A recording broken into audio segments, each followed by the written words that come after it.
Tonight, the United States and some of our allies are issuing new sanctions to hopefully end the Russian attack on Ukraine.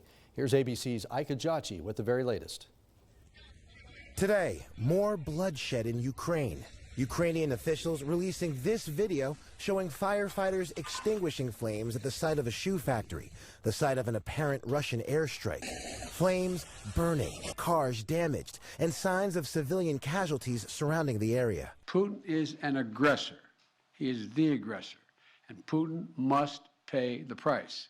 Today, President Biden warning that Russia will pay a severe price if Vladimir Putin elects to attack Ukraine with chemical or biological weapons.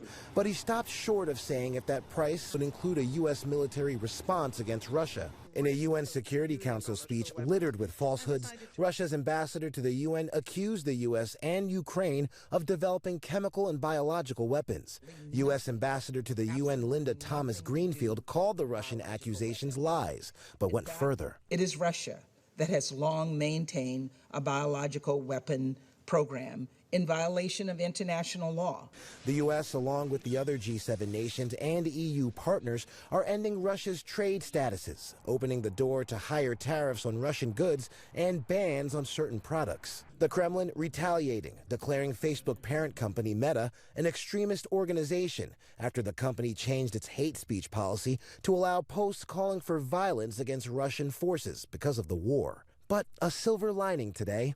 Remember this image of an injured pregnant woman in Mariupol following Russia's deadly airstrike on a children's hospital? She's now given birth to a baby girl. Now, here at home, President Biden says he's looking forward to signing into law a $13.6 billion military and humanitarian aid package for Ukraine that Congress just passed. Ika Jachi, ABC News, Washington.